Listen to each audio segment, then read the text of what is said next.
The Dancers, written and illustrated by Kyla Vanderklugt, performed by David Petersen.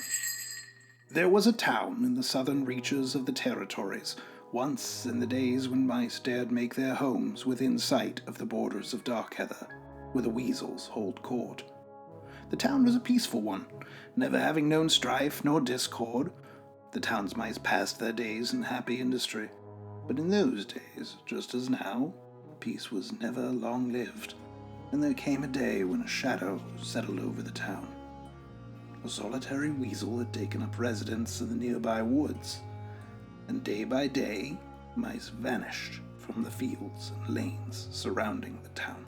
The town's mice, having never been to battle, had not a sword nor shield between them. Nevertheless, the strongest and stoutest of the mice took up what weapons they could find and went forth to meet the threat. They went at first one by one, and then by twos and threes.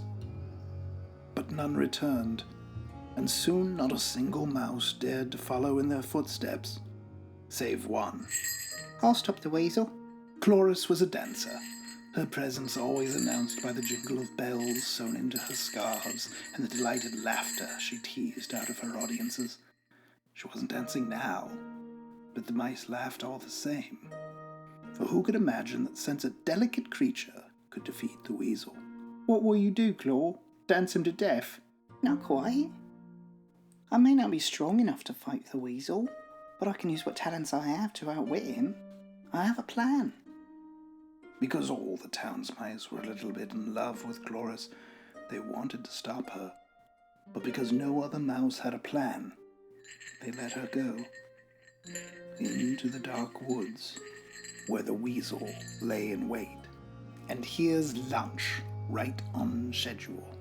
You know, I was a little worried for food when I was banished from the weasel courts, but this place is perfect. I need hardly twitch tail nor toe, and my meals deliver themselves right to my doorstep. I am getting a bit bored, though. I'm going to lose my trim figure if you mice don't provide more of a challenge. Chloris quaked at the sight of the weasel's gleaming eyes and glinting teeth.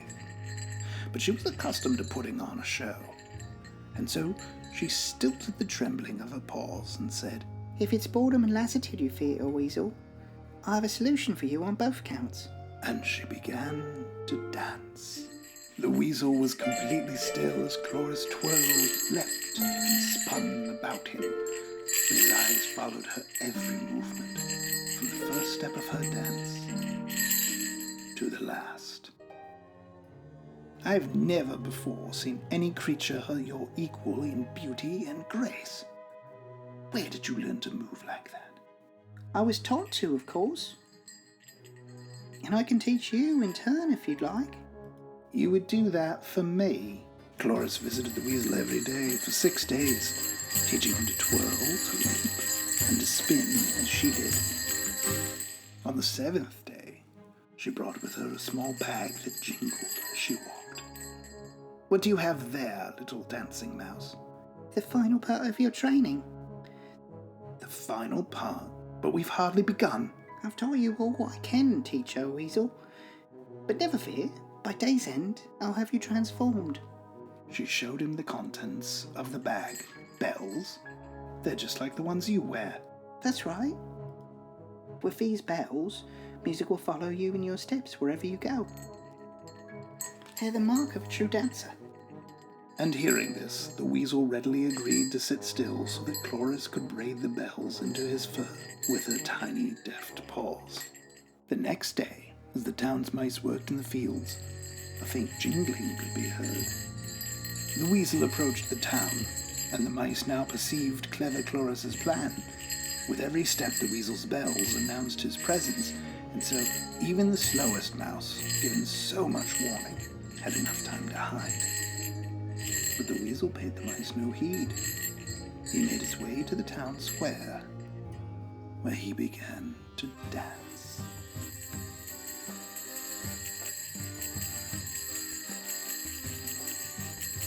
The weasel twirled, leapt, and spun, and so captivated were the mice by his sinless beauty and by the rhythm of his music as they emerged from hiding to watch. Cloris thought she had made a terrible mistake. But when the weasel finished his dance, he only turned to her and bowed. "Little dancing mouse, even though I ate your comrades, you found it in your heart to teach me something wonderful and transform me into a new creature.